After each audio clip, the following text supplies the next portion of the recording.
When socialite Grant Whitmore is left at the altar, the last person he expects to find solace in is his quiet housekeeper, Ariel Vaughan. But as whispers of scandal swirl and hearts slowly mend, a forbidden connection blooms, until a secret threatens to tear it all apart. Before we get into the story, comment below where in the world you are watching from today. The Charleston air hung heavy with disappointment as the guests at the Whitmore-Lancaster wedding began to whisper among themselves. It had been 2 hours since Vanessa Lancaster was supposed to walk down the aisle, and the empty seat beside Grant Whitmore at the altar told the whole story. Grant stood in a small room off the main chapel, his tall frame rigid with tension. His best man Derek handed him another glass of whiskey. "She's not coming, is she?" Grant asked, his voice hollow. Derek looked at his childhood friend, the golden boy of Charleston society, now with his perfectly tailored tuxedo looking suddenly too big for his shoulders. "Her mother just confirmed it. Vanessa left a note. She's gone to Europe with that photographer from the engagement shoot." Grant downed the whiskey in one gulp. The burning in his throat was nothing compared to the humiliation coursing through his veins. 300 guests, the governor, 2 senators, all the society pages. Everyone who mattered in Southern business circles had come to see Grant Whitmore, heir to Whitmore Industries, marry the perfect socialite, and she'd left him standing there like a fool. "I'll make the announcement," his father said, appearing. In the doorway, his disappointment barely concealed behind a mask of Southern propriety. When Grant finally emerged from the room, he walked straight past the chapel, past the pitying glances and the not-so-subtle phone cameras capturing his shame. He slid into his silver Bentley and drove away from the Charleston Grand Hotel, tires squealing against the pavement. 3 weeks later, the Grand Whitmore estate outside Charleston was quiet as a tomb. Grant had retreated there after cancelling his honeymoon and taking an indefinite leave from the family business. The Georgian mansion with its sweeping verandas and manicured gardens had become his fortress of solitude. Inside, Ariel Vaughan pushed her cleaning cart down the long hallway, her movements calm and methodical. At 27, she'd been working for the Whitmore family for nearly 5 years, but the last 3 weeks had been different. The house, once alive with preparations for the wedding, now felt like a mausoleum. She paused outside Grant's study, hearing nothing but silence from within. Gently, she knocked. "Mr. Whitmore, I was wondering if you'd like me to bring your coffee now or later." No response came, but she was used to that. Carefully, she opened the door to find Grant sitting at his desk, staring out the window at the sprawling oak trees that lined the property. He didn't turn when she entered. "I'll just leave it here then," she said softly, placing the coffee on his desk. She'd learned how he liked it. Strong, with just a touch of cream, no sugar. As she turned to leave, his voice stopped her. "They're all calling, you know, the board members, my parents. They want me back at work." His voice was flat, emotionless, as if nothing happened. Ariel paused, unsure if she should respond. This was the most he'd spoken in days. "Sometimes people don't know what to say when bad things happen," she offered quietly. "They think moving forward means forgetting." Grant finally turned to look at her. His once vibrant blue eyes seemed duller now, surrounded by dark circles from sleepless nights. "And what do you think, Ariel?" She was surprised he remembered her name. Most of the wealthy families she'd worked for over the years barely registered her existence. "I think moving forward and forgetting are different things," she said simply. "One's necessary, the other's impossible." A flicker of something, surprise perhaps, crossed his face before he turned back to the window. "Thank you for the coffee." It was a dismissal, but a polite one. Ariel nodded and slipped out of the room, returning to her work. Days turned into weeks. Grant's parents visited occasionally, his mother's voice carrying through the halls as she urged him to snap out of it, and his father reminding him that Whitmores don't wallow. They never stayed long. Friends called less and less. The house. Staff walked on eggshells except for Ariel. She continued her work quietly, efficiently, occasionally humming old gospel songs her grandmother had taught her. She didn't force conversation, didn't give him pitying looks, didn't ask when he'd be returning to his normal life. One evening, as a summer storm rolled in across the marshland surrounding the estate, Ariel was finishing her shift when thunder shook the windows. The power flickered once, twice, then went out completely.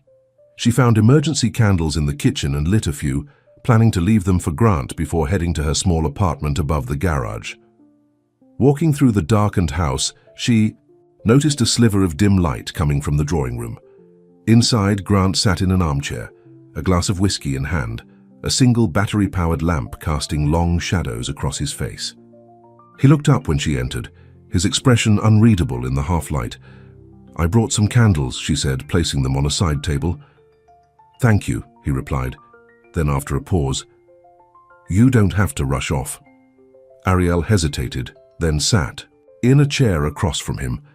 They sat in silence as rain lashed against the windows and thunder rumbled overhead. The silence wasn't uncomfortable. It felt like a shared understanding, a momentary truce with the expectations of the outside world. "Do you ever feel like your life was supposed to be something else?" Grant asked suddenly, staring into his glass. "Like everyone had this picture of who you were, and you tried to fit it, but then something happens that shows it was all just for show," she finished quietly. He looked up, surprised. "I wanted to be a singer once," she continued, a small smile playing on her lips. "My mama spent good money on piano lessons for me. Everyone in church said I had a gift." "What happened?" "Life," she shrugged.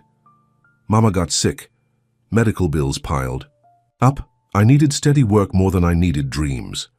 Grant studied her face in the candlelight. It struck him that he'd never really looked at her before. Her warm brown eyes, the gentle curve of her cheeks, the way her hands folded neatly in her lap. "Do you regret it?" he asked. "Sometimes," she admitted. "But then I think about how Mama got the care she needed, how she didn't have to worry at the end. That's worth more than any stage."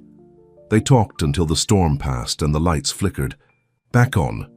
For the first time since the wedding disaster, Grant felt something other than numbness or shame. It wasn't happiness, not quite, but it was something. The next morning, when Ariel arrived for work, she found a brand new portable record player in the kitchen with a note, "For your humming." "The house has been too quiet," she smiled, touching the note gently before tucking it into her pocket. Over the following weeks, small changes began to appear. Grant emerged from his study more often. Sometimes he'd be in the kitchen when she arrived, making his own coffee. Other times she'd find him on the veranda reading a book or working on his laptop. One afternoon, as Ariel dusted the library shelves, softly singing to herself, she turned to find Grant watching her from the doorway. "Sorry," she said, embarrassed. "I didn't realize you were there." "Don't apologize," he said. "You have a beautiful voice. What was that song?" "Just an old one my grandmother taught me. Nothing fancy." Grant stepped further into the room. "Were you close with her? Your grandmother?" Ariel nodded, surprised by his interest. "She raised me after my mama passed, taught me everything important, cooking, singing, how to stand tall in a world that wants to make you small." "She sounds wise." "The wisest," Ariel smiled. "What about you? Were you close with your grandparents?" Something softened in Grant's expression. "My grandfather, yes. He built Whitmore Industries from nothing. Everyone saw the success, the wealth, but I saw how he sat with every employee who ever had a problem, knew all their children's names." His voice grew quieter. "I think he'd be disappointed in who I've become." "I doubt that," Ariel said gently. "Grief changes people, but it doesn't diminish them." Their eyes met, and for a moment the air between them seemed to shift, a subtle change like the first hint of seasons turning.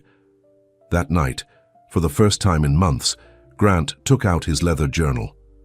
Before the wedding disaster, he'd written in it daily, thoughts, poems, observations about the world. Now, after staring at the blank page for nearly an hour, he began to write. "She hums when she thinks no one is listening. Songs I don't recognize but somehow make this empty house feel less hollow. How strange that the person who sees me most clearly is the one I barely noticed before." The next morning, Grant's parents arrived unannounced. Eleanor Whitmore swept through the front door in a cloud of expensive perfume, her husband Richard following with a stern expression. "Enough is enough, Grant," Eleanor declared, finding him in the sunroom. "It's been 2 months. Vanessa made a fool of herself, not you. The board needs you back. Your father needs you back." "I'm not ready," Grant said simply. Ready, Richard scoffed. Whitmores aren't ruled by feelings, son. We have responsibilities, traditions. The traditions that had me engaged to a woman who clearly didn't love me, Grant challenged, a spark of his old fire returning. The responsibilities that have me living someone else's version of my life. Eleanor's gaze sharpened. This attitude is exactly what drove Vanessa away. You've always been too sensitive. Too much like your grandfather with his ridiculous notions about what matters in business. The words stung more than Grant wanted to admit. He noticed Ariel passing by the doorway with a stack of fresh towels, her eyes downcast, but her shoulders tense. She'd heard everything. I'll think about coming back, he said finally. But on my terms, not yours. After his parents left, Grant found Ariel in the garden, clipping fresh flowers for the dining room table. The August sun made her skin glow, and a few curls had escaped her practical ponytail. I'm sorry about what you heard, he said. My parents can be... They're worried about you, she replied diplomatically, though her eyes told a different story. No, Grant shook his head. They're worried about the company, the family image, not me. Ariel said nothing, but her silence was understanding rather than judgmental. What would you do, he asked suddenly, if you could do anything, be anything? Without worrying about what others think? She looked up at him, surprised by the question. I'd sing again, she admitted. Maybe open a little music school for kids who can't afford lessons. Her cheeks colored slightly. Silly dreams. Not silly, Grant said firmly. Real, honest. He hesitated, then added, would you sing something for me sometime? A full song, not just the humming I catch in hallways? The request hung between them, somehow intimate in the warm garden air. I'd like that, she finally said, a shy smile transforming her face. That evening, after Ariel had gone home to her apartment, Grant wrote in his journal again. The words came easier now, flowing onto the page as he described the way sunlight had caught in her hair, how her voice had a quality that made him want to lean closer to catch every word. He wrote until his hand cramped, filling pages with thoughts. He barely admitted to himself how he found himself listening for her arrival each morning, how the simple kindness in her eyes had become the brightest part of his days. When he finally fell asleep, his dreams weren't haunted by Vanessa or the wedding that never happened. Instead, he dreamed of soft humming and the scent of garden flowers. The next day, Grant made a decision. He called his assistant at Whitmore Industries and arranged to review some files from home. He wasn't ready to return fully, but it was a start. When Ariel arrived, he asked if she'd mind bringing his coffee to the veranda instead of his study. She found him there, laptop open, looking more like the man who had once commanded boardrooms than he had in months. You're working, she observed, setting down his coffee. Trying to, he nodded. I realized something last night. Hiding away isn't honoring my grandfather's legacy. It's betraying it. That sounds like progress, she smiled. It's a beginning, he agreed. That evening, Grant left a note tucked into the laundry Ariel had neatly folded and left in his room. He stared at the words for a long time before placing it there, his heart beating faster than it had in months. The note simply read, You are the only part of this house that makes it feel like home. The next morning, Ariel found the note as she was putting away Grant's laundry. Her hands trembled slightly as she read the words, You are the only part of this house that makes it feel like home. She quickly tucked the note into her pocket when she heard footsteps approaching. Mrs. Peterson, the cook, appeared in the doorway. There you are, Ariel. Mr. Whitmore has asked for breakfast on the veranda this morning. Says he'll be working from home today. Ariel nodded, trying to keep her expression neutral despite the flutter in her chest. I'll make sure everything's set up for him. When she brought out fresh towels to the guest bathroom later that morning, she nearly bumped into Grant in the hallway. For a moment, they both froze, standing closer than they ever had before. She could smell his cologne, subtle and expensive. Good morning, he said, his voice softer than usual. Morning, Mr. Whitmore, she replied, dropping her gaze. Grant, he corrected gently. I think we've known each other long enough for that. Before she could respond, his phone rang. He glanced at it and sighed. The office, I should take this. As he walked away, Ariel let out a breath she hadn't realized she was holding. The note in her pocket seemed to burn against her skin. She wasn't sure what to make of it, or what to do about the warm feeling that spread through her whenever he was near.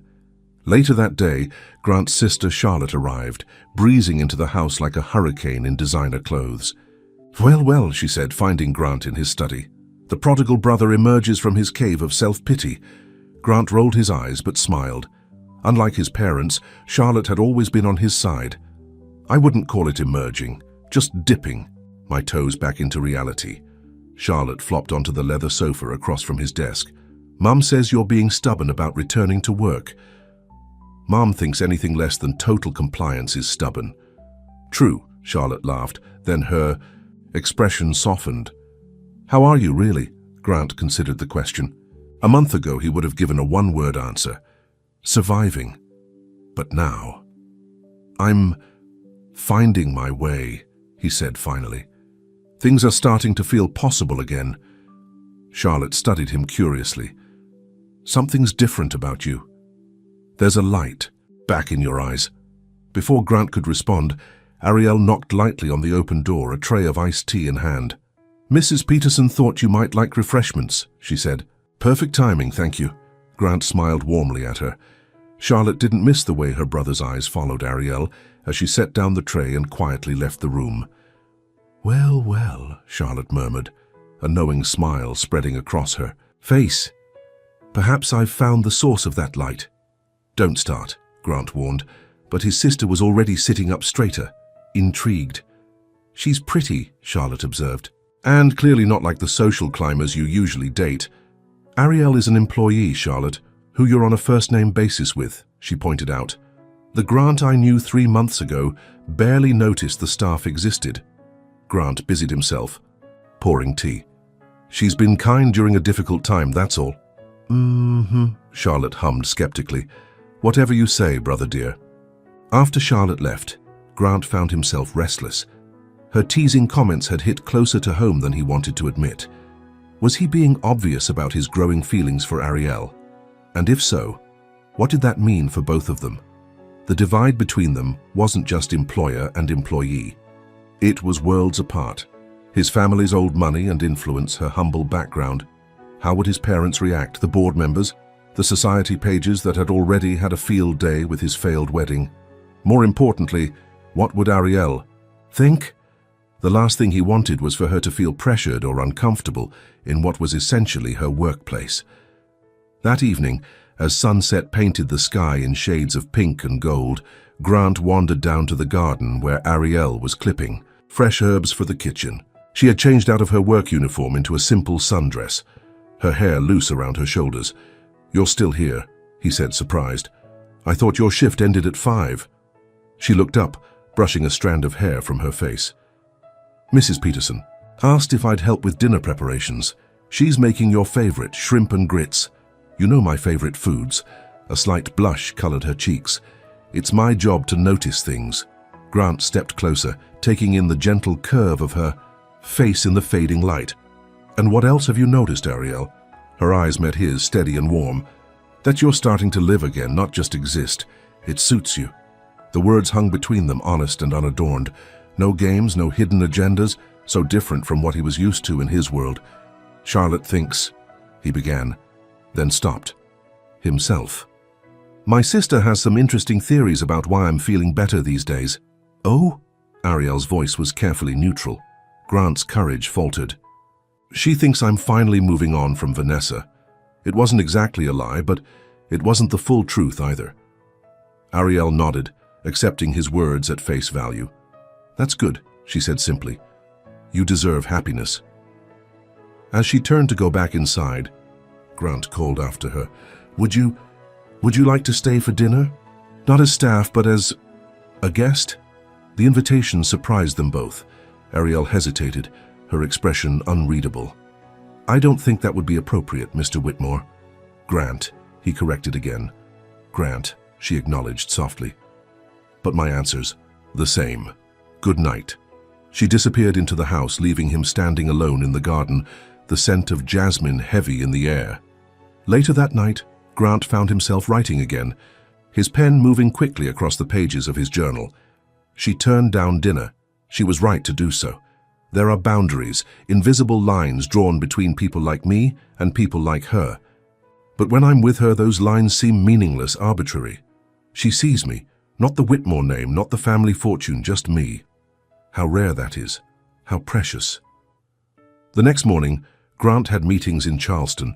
For the first time in months, he put on a suit, fixed his tie, and headed into the office. The familiar routine felt strange now, like clothes that no longer quite fit. Board members and executives greeted him with cautious enthusiasm, clearly relieved to have him back, but unsure how to address his absence. No one mentioned Vanessa or the wedding. Instead, they talked about quarterly projections, new acquisitions, market forecasts, as if nothing had changed. By afternoon, Grant felt suffocated by the pretense. He slipped out early, telling his assistant he had another appointment. Instead, he drove to a small music shop in a part of town he rarely visited. The elderly owner looked surprised to see someone in a business suit browsing through vintage records. "Can I help you find something specific?" the man asked. "Old gospel records," Grant replied, "the kind that might have been popular 30, 40 years ago." An hour later, he left with a stack of albums and a sense of purpose he hadn't felt in a long time. When he returned to the estate, Mrs. Peterson informed him that Ariel had called in sick. A strange disappointment settled in his chest. He'd been looking forward to seeing her, to sharing his find. "Did she say what was wrong?" he asked. "Just a migraine," she said. "Should be back tomorrow." Grant nodded, trying not to show his concern. "Send some soup to her apartment, would you? And make sure she has everything she needs." Mrs. Peterson raised an eyebrow, but nodded. "Of course, Mr. Whitmore." That evening, the house felt emptier than usual. Grant realized how accustomed he'd grown to Ariel's presence, her soft humming, her quiet efficiency, the way she brought warmth to even the coldest rooms. He took out his journal again, writing, "By lamplight, as rain began to fall outside, the house feels hollow without her. I never realized how much space she fills with so little noise. Is it wrong to feel this way, to want something more? Society would say so. My parents certainly would. But my grandfather used to say that true happiness comes from following your heart, not your portfolio." The next morning, Grant woke early and made his way to the kitchen before the staff arrived. He prepared a tray with fresh coffee, toast, and a small vase with a single gardenia from the greenhouse. Mrs. Peterson found him there, eyebrows raised in surprise. "Everything all right, Mr. Whitmore?" "Fine," he replied briskly. "Is Ariel coming in today?" "She called to say she's feeling better, should be here by 9. Grant nodded, hiding his relief. "Good, that's good." The older woman gave him a knowing look, but said nothing more. When Ariel arrived, she seemed surprised to find Grant waiting for her in the front hall. "Mr. Whitmore, Grant, you're up early." "I wanted to show you something," he said, trying to sound casual. "If you have a moment." Curious, she followed him to the sunroom, where he'd set up the record player and the stack of albums he'd purchased. "You mentioned your grandmother taught you gospel songs," he explained, suddenly, feeling awkward. "I thought, well, I found these yesterday. Thought maybe some of them might be familiar to you." Ariel looked at the collection, genuine surprise and pleasure lighting up her face. She ran her fingers gently over the album covers. "My grandmother had this one," she said softly, picking up a worn record. "She used to play it on Sunday mornings while making breakfast." Grant watched her, memorizing the way her eyes crinkled at the corners when she smiled. "Would you play it? And maybe sing along? If you want to, that is." Ariel hesitated. "I haven't sung properly in a long time. I'd still like to hear it." Their eyes met, and something passed between them. A shared vulnerability, a growing trust. "All right," she said finally, "but don't expect anything fancy." She carefully placed the record on the turntable, and the scratchy opening notes filled the sunroom. Ariel closed her eyes, swaying slightly to the familiar melody. When she began to sing, her voice was soft at first, then gained strength, rich, soulful, and filled with a depth of feeling that took Grant's breath away. He watched her, transfixed, as she lost herself in the music.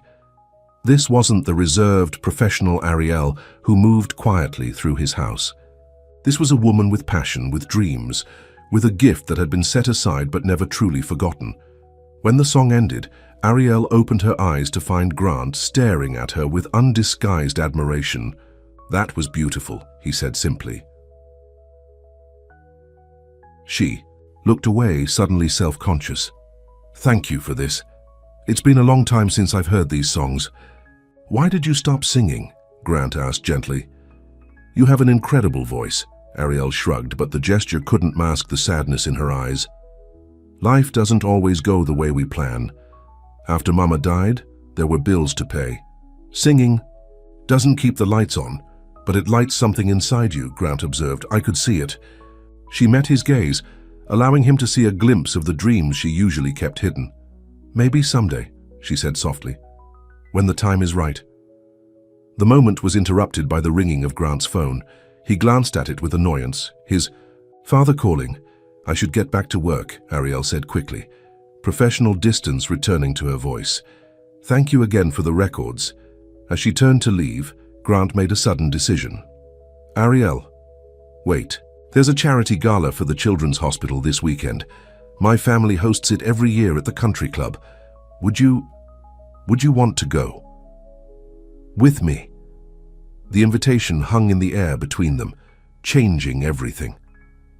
Ariel's eyes widened with surprise. "As your date?" she asked carefully. "As my guest," Grant clarified, though in his heart he wanted more. "Though I'd understand if you'd rather not." Ariel twisted her hands together, conflict evident on her face. "People would talk, your family, let them talk," Grant said with sudden conviction. "I've spent too long worrying about what people think." For a long moment, Ariel was silent, considering. Then, with a small smile that made Grant's heart skip, she nodded. "Yes," she said softly. "I'd like that." The phone continued to ring, but Grant barely noticed. All he could see was Ariel's smile. All he could hear was her yes. And all he could think was that for the first time in months, he was looking forward to tomorrow. Later that day, he wrote in his journal, "She said yes. She'll come to the gala. I'll need to tell my parents, face their disapproval, weather the gossip. But none of that matters when I think of seeing her there, of introducing her not as my employee but as someone who matters to me. Because she does matter, more than I've been willing to admit even to myself. She's awakened something I thought died when Vanessa left me at the altar. But maybe that wasn't the end. Maybe it was making room for a beginning." That night, as Ariel walked back to her apartment above the garage, she saw the light on in Grant's study. She paused, looking up at the window, and allowed herself to wonder, just for a moment, if this fragile, unexpected thing growing between them might actually have a chance. She touched the pocket where she kept his note, the words now committed.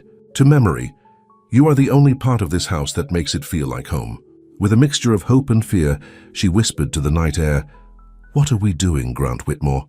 Only the cricket song answered her as she climbed the stairs to her apartment, where she would spend the night alternating between excitement and doubt about the gala that would soon change everything between them. The annual Whitmore Children's Hospital Gala was the highlight of Charleston's social calendar.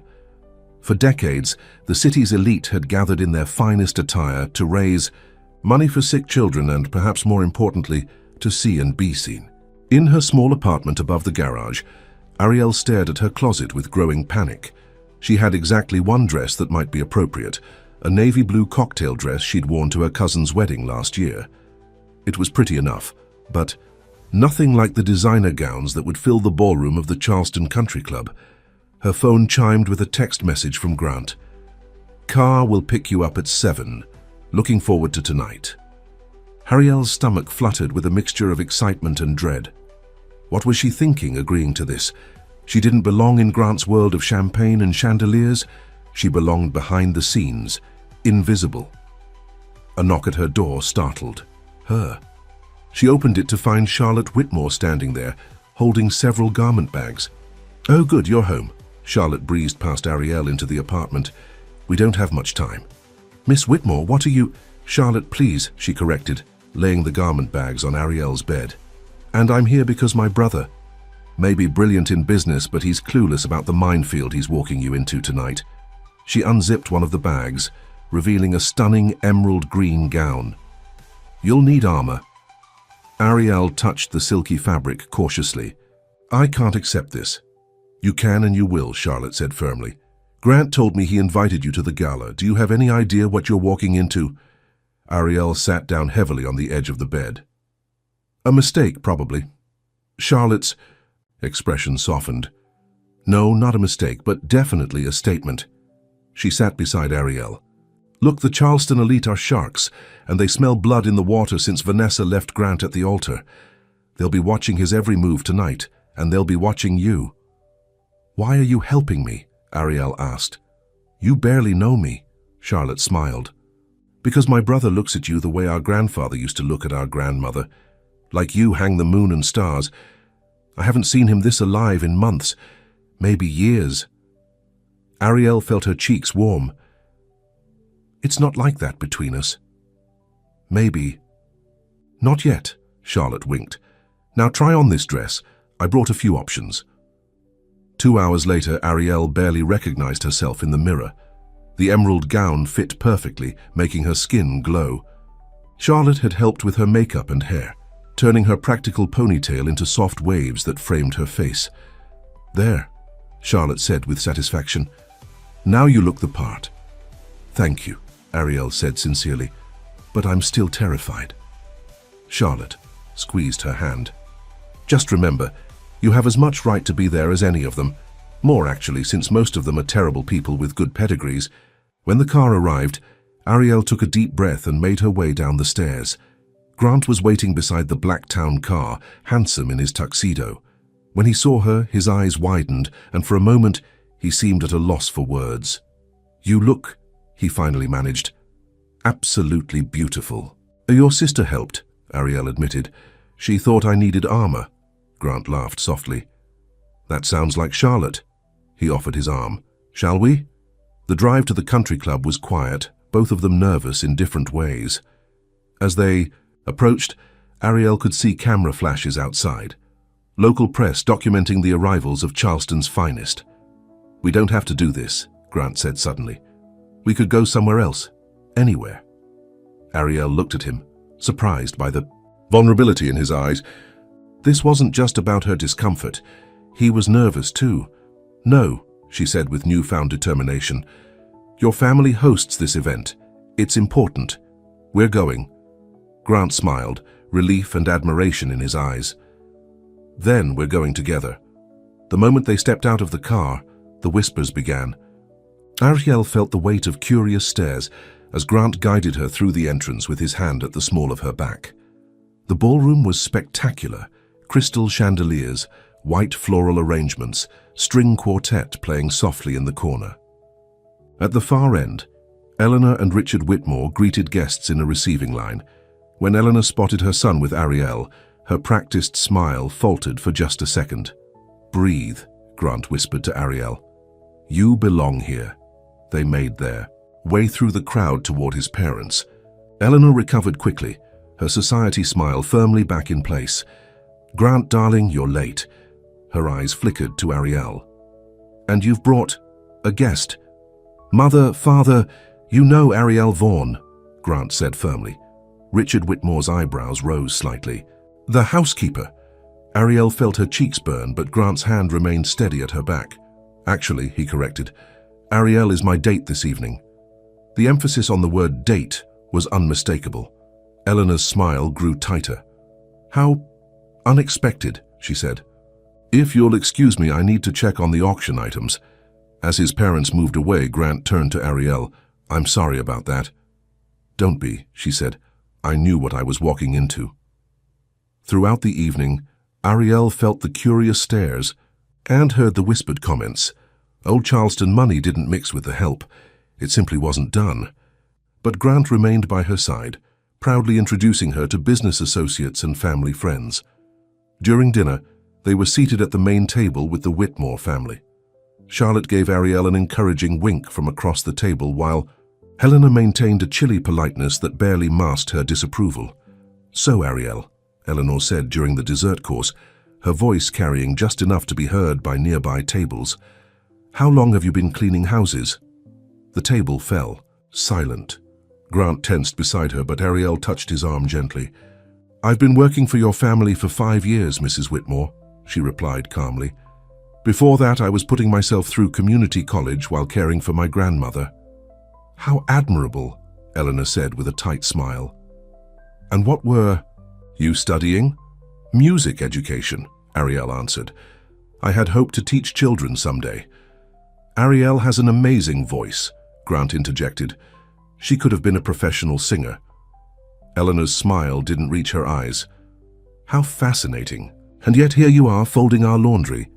Before either could respond, the chairman of the hospital board tapped his glass, calling for attention. It was time for speeches and the charity auction.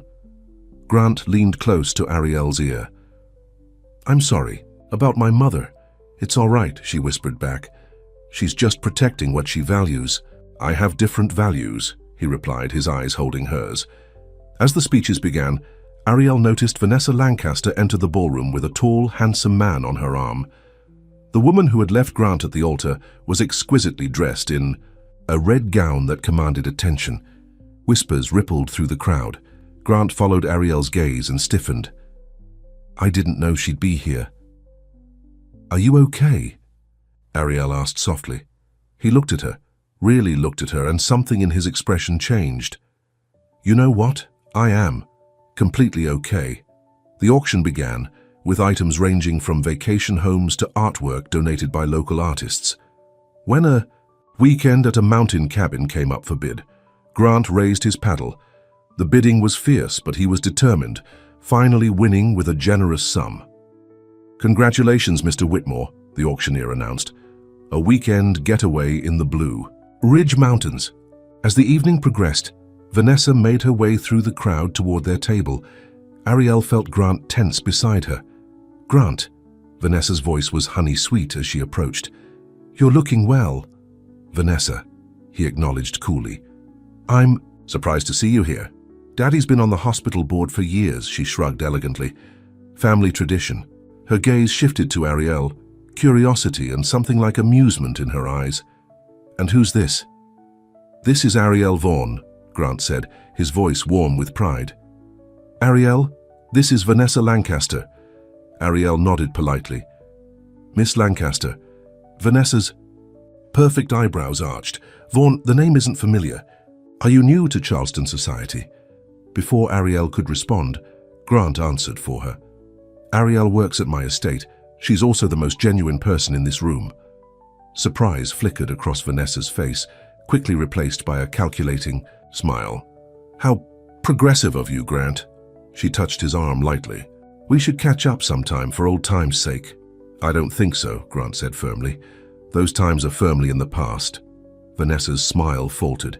She glanced between them, then nodded stiffly. "Enjoy your evening." As she walked away, Ariel let out a breath she hadn't realized she was holding. "That was awkward," Grant surprised her by laughing. "Actually, it wasn't. Not for me." He looked at her with wonder. 3 months ago, seeing her would have gutted me. Tonight, I just feel nothing." The band began playing a waltz and couples moved to the dance floor. Grant stood and offered his hand to Ariel. "Would you dance with me?" She hesitated, glancing around at the elegant couples. "I don't know how to waltz." "I'll teach you," he promised. "It's just swaying with rules." On the dance floor, Grant gently guided her through the steps. His hand was warm against her back, his movements sure and steady.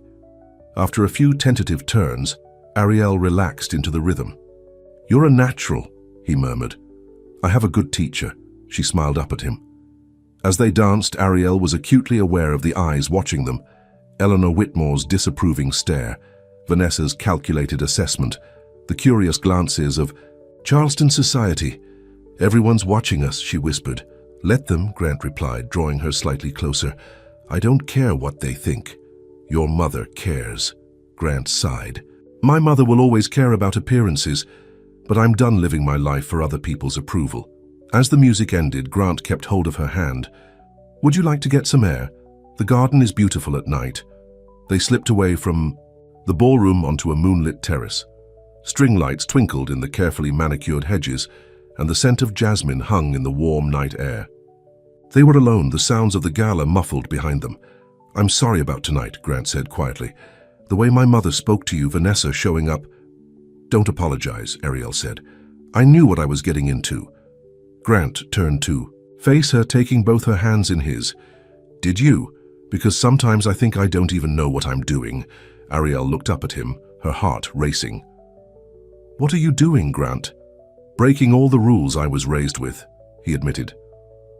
Crossing lines I never thought I would, and the strangest part is I don't regret it for a second. He reached up to touch her cheek gently. These past months you've been there when no one else was, not because of my name or my money, but just for me. Ariel closed her eyes briefly, leaning into his touch. It's my job. No. Grant shook his head. Your job is to clean the house, not to save the man inside it. But that's what you did, Ariel. You saved me. The moment hung between them, fragile and powerful. Grant leaned closer, his intent clear in his eyes. Before their lips could meet, the terrace doors opened. Eleanor Whitmore stood there, her expression cold. Grant, she said sharply, the hospital director is looking for you. It's time for the Whitmore family photo. Grant straightened, not releasing Ariel's hand. We'll be right in. The family photo, Eleanor emphasized, just family. The implication was clear. Ariel gently pulled her hand from Grant's. Go, she said softly. It's important. He hesitated, then nodded. Wait for me? We'll leave right after. As Grant followed his mother inside, Eleanor turned back to Ariel. This little game has gone on long enough, don't you think? Ariel stood straighter. It's not a game, Mrs. Whitmore. Whatever it is, it ends tonight, Eleanor said coldly. The Whitmore family has standards, traditions. Grant may be in some rebellious phase after the Vanessa debacle, but he will come to his senses. That should be his choice, don't you think? Ariel countered. Eleanor's laugh was without humor. My dear, do you really think you could fit into his world? The board meetings, the charity galas, the expectations. You don't belong here. The words stung because they echoed Ariel's own doubts. Maybe not, but I care about your son. The person, not the position. How touching, Eleanor said with a dismissive wave. I'll make this simple. If you truly care for Grant, you'll end, whatever this is. His position at Whitmore Industries, his standing in this community, all of it depends on certain choices, appropriate choices. You're asking me to break his heart to save his reputation, Ariel said quietly. I'm telling. You to know your place, Eleanor corrected. Go back to being the maid or find employment elsewhere. Those are your options if you don't want to destroy everything he's worked for. With that, she turned and walked back inside, leaving Ariel alone with an impossible choice. Inside the ballroom, Grant stood stiffly beside his family for photographs, his mind still on the terrace with Ariel. When the photos were finally done, he searched the ballroom for her, but she was nowhere to be found. Charlotte approached, concern on her face. If you're looking for Ariel, I saw her leave a few minutes ago. Leave? But I told her to wait. For me. Mum found her a ride home, Charlotte said grimly. What did our dear mother say to her, Grant? A cold feeling settled in Grant's stomach. Without answering, he strode toward the exit, pulling out his phone to call Ariel. The call went straight to voicemail. Back at the Whitmore estate, Ariel changed out of the borrowed gown and carefully hung it up. Tears threatened, but she held them back. What had she been thinking? That a fairy tale could come true? That the heir to the Whitmore fortune could really fall for the maid? She took out the note he'd left her. You are the only part of this house that makes it feel like home, and traced the words with her finger. Then she placed it in a drawer, out of sight. Eleanor Whitmore was right about one thing. Ariel didn't belong in Grant's world. Tonight had made that painfully clear. And if staying close to him would only hurt his family relationships and his position at the company, then the kindest thing she could do was step away. With a heavy heart, she sat down at her small desk and began to write a letter of resignation. When Grant finally arrived home, the house was dark and quiet. He went straight to the garage apartments, taking the stairs 2 at a time. His knock on Ariel's door went unanswered. Ariel, he called. Please, I know you're in there. We need to talk. After a long moment, the door opened. Ariel stood. There in simple pajamas, her face scrubbed clean of makeup, her eyes red-rimmed. "It's late, Grant," she said quietly. "We should both get some rest." "What did my mother say to you?" he demanded. "Whatever it was, she didn't say anything I hadn't already thought myself," Ariel interrupted. "Tonight was lovely, but it wasn't real. We're from different worlds." Grant stepped closer. "That's not true. What's happening between us is the most real thing I've felt in years." "And what exactly is happening?" she challenged gently. "What's the future here, Grant? Your family will never accept me.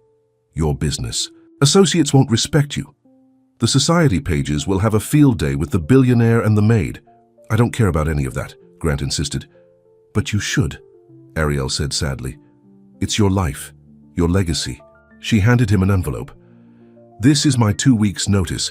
I think it's best if I find another position." Grant stared at the envelope, feeling as if the ground were shifting beneath him. "You're quitting? Just like that?" "It's for the best," she whispered, though her eyes told a different story. "I don't accept this," he said, pushing the envelope back toward her. "We'll talk tomorrow when we've both had some sleep." As he turned to go, Ariel called after him. "The auction item you won, the mountain cabin. Take Charlotte. Go away for the weekend. Get some perspective." Grant looked back at her, his heart heavy. "Is that what you want? Perspective?" "I think we both need it," she said softly. That night, neither of them slept well. Grant sat in his study until dawn, staring at the blank pages of his journal, unable to find words for the ache in his chest. Ariel lay awake in her small bed, Eleanor Whitmore's words echoing in her mind. "If you truly care for Grant, you'll end whatever this is." She did care for him, too much to be the reason his family turned against him, too much to watch him lose the respect of his peers, too much to see the light in his eyes dim when he realized that loving her meant losing everything else. As dawn broke over the Whitmore estate, both of them faced the same question from opposite sides of the property. How do you choose between your heart and what seems right? The morning after the gala, Grant sat in his office at Whitmore Industries, staring blankly at his computer screen. Board meeting minutes, quarterly projections, acquisition proposals, none of it seemed to matter compared to the envelope sitting on his desk. Ariel's resignation letter remained unopened, a physical reminder of what he stood to lose. His assistant's voice came through the intercom. "Your mother is here to see you, Mr. Whitmore," Grant sighed. "Send her in." Eleanor Whitmore entered, impeccably dressed as always, her expression unreadable. "You left the gala rather abruptly last night." "I wonder—" "Why," Grant replied, his voice cool. "What did you say to Ariel after I left?" Eleanor settled into the chair across from his desk. "I simply reminded her of reality, the reality of who we are, of your position, of her situation. You had no right." "I had every right," Eleanor countered. "I'm your mother. Everything your father and I have built, everything your grandfather established, it all depends on certain standards being maintained." Grant leaned forward. "Standards? Or appearances? In our world, they're the same thing." Eleanor's gaze fell on the envelope. "I see she made the sensible choice." "This isn't over," Grant said firmly. "I haven't accepted her resignation." Eleanor sighed. "Darling, this infatuation—" "It's not an infatuation," Grant interrupted. "I care about her deeply. You're still vulnerable after Vanessa. This has nothing to do with Vanessa." Grant stood frustrated. "For the first time in my life, I've found someone who sees me, not the Whitmore name, not the family fortune, just me." Eleanor studied, her son, her expression softening slightly. "And you don't think that's precisely why she's gotten close to you? Her single mother with limited prospects, suddenly in proximity to one of Charleston's most eligible bachelors." Grant froze. "What did you just say?" "About her being in proximity." "No. You said single mother. Ariel doesn't have children." A flicker of surprise crossed Eleanor's face.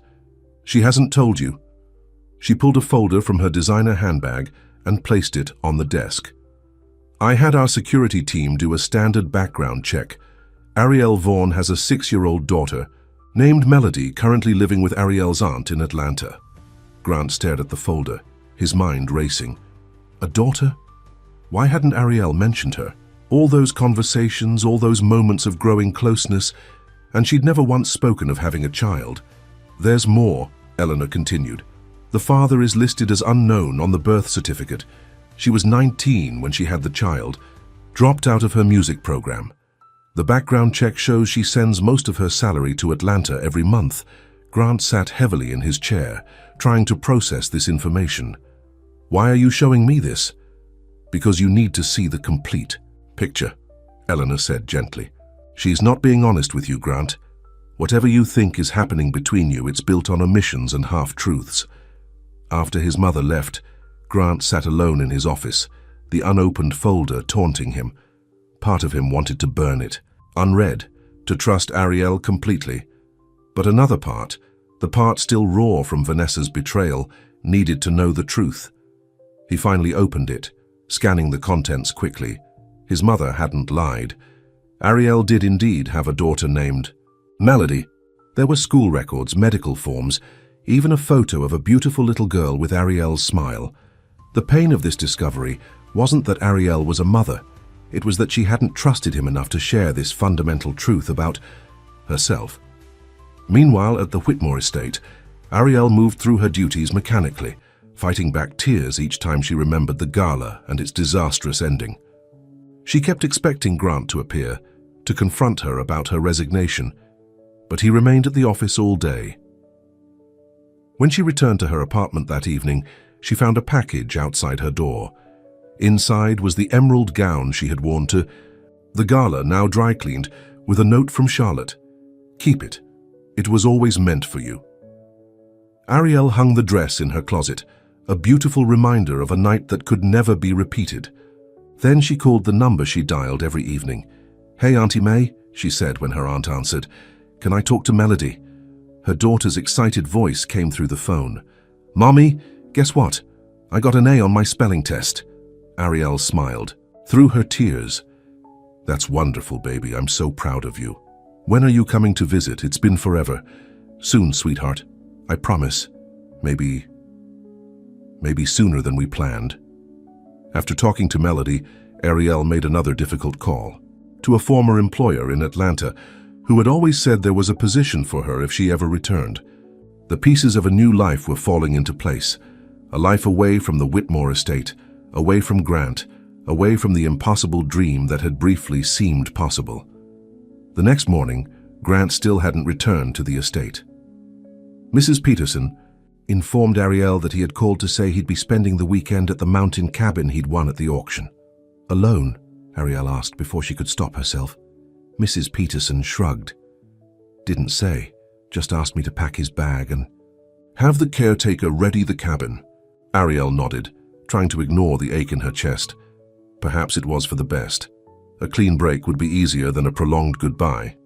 She spent the day cleaning the house with extra care, lingering in Grant's study, memorizing the details of the room where they'd shared so many quiet conversations. On his desk, she noticed his leather journal, usually locked away in a drawer. It was open as if he'd left in a hurry, a pen marking his place. Ariel knew she shouldn't look. It was a gross invasion of privacy, but something drew her to the pages filled with his handwriting. A single line caught her eye. "How do I tell her that I think I'm falling in love with her?" Ariel stepped back, her hand covering her mouth. The journal entry was dated the day of the gala. Before she could process this discovery, her phone rang. It was Charlotte. "Have you seen Grant today?" Charlotte asked, her voice tense. "No," Mrs. Peterson said. "He went to the mountain cabin for the weekend." Charlotte sighed. "He was supposed to call me when he arrived, but he's not answering his phone. The storm up there is getting worse. They're forecasting heavy snow and dangerous conditions." Ariel felt a chill of worry. "I'm sure he's fine. Maybe the reception is bad. Maybe." Charlotte didn't sound convinced. "The thing is, Grant isn't really the outdoor type, and after everything with you and the gala and our mother—" "What did your mother do?" Ariel interrupted. Charlotte hesitated. "She showed him some information about you, about your daughter." Ariel felt the blood drain from her face. "How did she know about Melody?" "Background check, apparently. Grant was pretty shaken up. Not about you having a child. But about you not telling him. Ariel sank into Grant's chair, her legs suddenly weak. I was going to tell him. I was afraid. I know, Charlotte said gently. And I think Grant would understand that if he'd give you a chance to explain. But he's hurt. And when my brother is hurt, he does stupid things, like driving to a remote cabin during a snowstorm. After hanging up, Ariel made a decision. She called Mrs. Peterson and got the address of the mountain cabin, then grabbed her coat and car keys. The drive would take over 3 hours, and the weather was turning, but she couldn't shake the feeling that Grant needed her. As she drove into the mountains, snow began to fall, light at first, then heavier. The roads became treacherous, forcing her to slow to a crawl. Night was falling by the time she reached the turnoff for the cabin, a narrow dirt road now covered in several inches of snow. Her old car struggled up the steep incline, wheels spinning in the deepening snow. Just as the cabin came into view, a rustic structure with lights glowing in the windows. Her car slid sideways and stalled. Ariel abandoned the vehicle and trudged the remaining distance on foot, the snow soaking through her shoes, the wind cutting through her coat. By the time she reached the cabin door, she was shivering uncontrollably. She knocked, teeth chattering, praying that Grant was inside and not out in this storm. After what seemed like an eternity, the door swung open. Grant stood there, his expression changing from surprise to concern in an instant. "Ariel, what are you doing here? You're freezing." He pulled her inside, quickly closing the door against the howling wind. The cabin was warm, a fire crackling in the stone fireplace.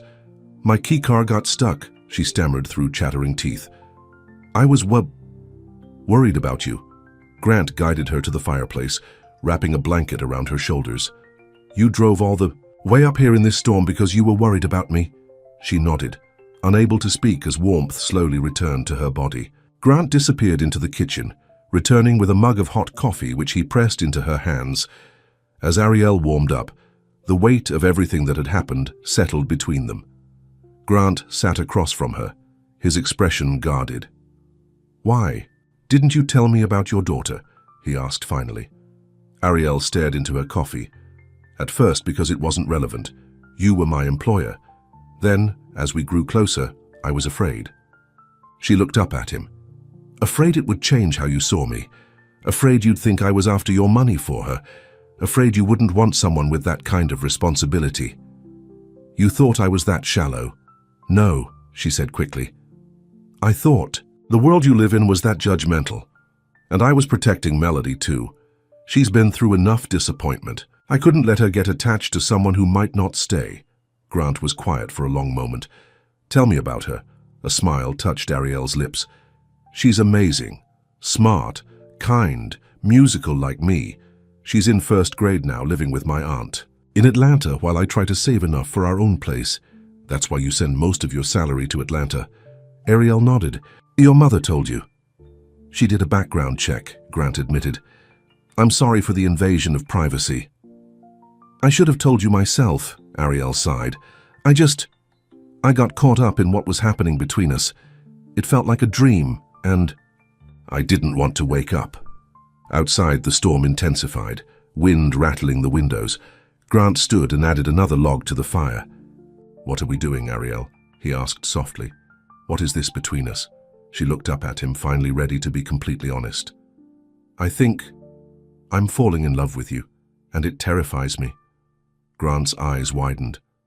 "You saw my journal." "I didn't mean to. It was open on your desk." He knelt beside her chair, taking her hands in his. "Those words were true. I am falling in love with you. But I need to know that you trust me, with all of your truth, not just the parts you think I want to see." Tears filled Ariel's eyes. "I want to. But your mother made it very clear that someone like me could never fit into your world, that I'd ruin everything your family built." "My mother doesn't get to decide who I love," Grant said firmly. "Neither does Charleston Society or the board of Whitmore Industries or anyone else. But she was right about one thing," Ariel insisted. "I don't belong in your world." "Then maybe it's time for me to build a new world," Grant replied. "One where we both belong." He reached into his pocket and pulled out a folded piece of paper. "I've been doing a lot of thinking up here. About what I want, what's important." He handed her the paper. "I wrote this last night." Ariel unfolded it to find a business plan. At the top was written, "Whitmore Music Foundation, bringing music education to underprivileged children." "I don't understand," she said.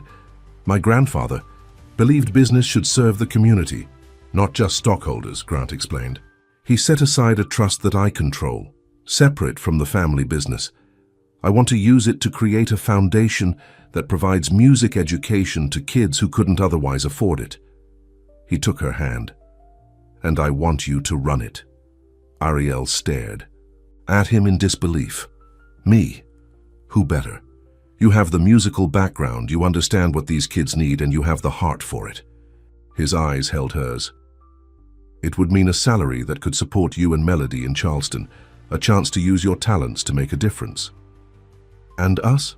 she asked softly. "What would it mean for us?" "That's entirely up to you," Grant replied. "The foundation is yours regardless of what happens between us. No strings attached, but I hope—" He took a deep breath. "I hope you'll give us a real chance, not as employer and employee, but as equals." The realization of what he was offering washed over Ariel, not charity, but opportunity. Not a relationship based on uneven power, but one built on mutual respect. "I want to meet her," Grant said suddenly. "Melody. If she's part of your life, I want her to be part of mine too." Tears spilled down Ariel's cheeks. "You really mean that?" In answer, Grant leaned forward and kissed her gently. Against her lips he whispered, "I've never meant anything more." The storm raged outside, but inside the cabin, something new and fragile and beautiful was blooming. They talked through the night, about Melody, about the foundation, about their fears and hopes for the future. For the first time, Ariel shared everything, holding nothing back. By morning, the storm had passed, leaving a pristine blanket of snow across the mountains. They stood together on the cabin porch, watching the sunrise paint the snow-covered landscape in shades of pink and gold. "We should head back," Grant said, his arm around her shoulders. "There's a lot to do. Your mother won't make this easy," Ariel warned. Grant smiled. "No, she won't, but some things are worth fighting for." 2 weeks later, Ariel stood nervously at the Atlanta airport arrival gate, Grant by her side. When Melody came running, through the crowd her face lit up at the sight of her mother. "Mommy," she cried, launching herself into Ariel's arms.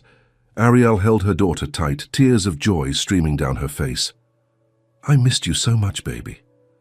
After a moment, she set Melody down and turned to Grant. "Melody, this is my friend Grant. The one I told you about." Grant knelt to the little girl's eye level. "It's very nice to meet you, Melody. Your mom has told me what an amazing girl you are." Melody studied him solemnly. "Do you really have a big house with a garden like Mommy said?" Grant smiled. "I do. And I was thinking it might be nice if you and your mum came to live there. The garden needs someone to enjoy it." Melody's eyes widened. "For how long?" Grant glanced up at Ariel, his eyes full of love and promise. "For as long as you both want. To stay." Ariel knelt beside them, taking Melody's small hand in one of hers and Grant's larger one in the other. "Remember how I told you things were going to change? That we might have a new home?" Melody nodded, looking between the adults with a child's perceptive gaze. "Is he going to be part of the change too?" "If that's okay with you," Grant said gently. Melody considered this for a moment, then asked the question only a child would think to ask. "Do you make my mommy happy?" Grant looked at Ariel, his eyes saying everything words couldn't. "I certainly try to." "He does," Ariel confirmed, squeezing her daughter's hand. "Very happy." Melody nodded decisively. "Then it's okay with me." As they walked together through the airport, Melody chattering between them, Ariel marveled at how life could change so completely in such a short time. From cleaning the Whitmore estate to running a foundation. From hiding parts of herself to being fully known and loved. From raising her daughter from afar to bringing her home. To a real home with a future brighter than she dared to dream. 1 month later, The grand opening of the Whitmore Music Foundation made the front page of the Charleston Times. The photograph showed Grant with his arm around Ariel, Melody between them, cutting a ribbon on the new building. Eleanor Whitmore stood off to the side, her expression a complex mixture of resignation and grudging respect. The society pages buzzed with the news that Grant Whitmore was dating the former Maid, a scandal that would have once seemed catastrophic, but now barely registered with either of them. That evening, after the celebration, after Melody had been tucked into bed in her new room at the estate, Grant and Ariel sat together on the veranda, watching fireflies dance over the garden. "Happy?" Grant asked, his fingers intertwined with hers. "More than I ever thought possible," she replied. "Though your mother still looks at me like I'm going to steal the silver," Grant laughed. "She's trying in her way. She actually told me yesterday that Melody has excellent posture for a child." "High praise indeed," Ariel smiled. "She'll come around," Grant said, "and if she doesn't, it doesn't change anything between us." From inside the house came the sound of the record player, one of the old gospel albums Grant had bought that day months ago. Ariel laid her head on his shoulder, humming softly to the familiar melody. "You know," she said thoughtfully, "when Vanessa left you at the altar, everyone saw it as the worst thing that could happen to you." "It was," Grant agreed, "until it led to the best thing." He turned to face her. "You stayed when no one else did. You saw me at my worst and didn't walk away." "How could I not fall in love with you?" Ariel touched his face gently.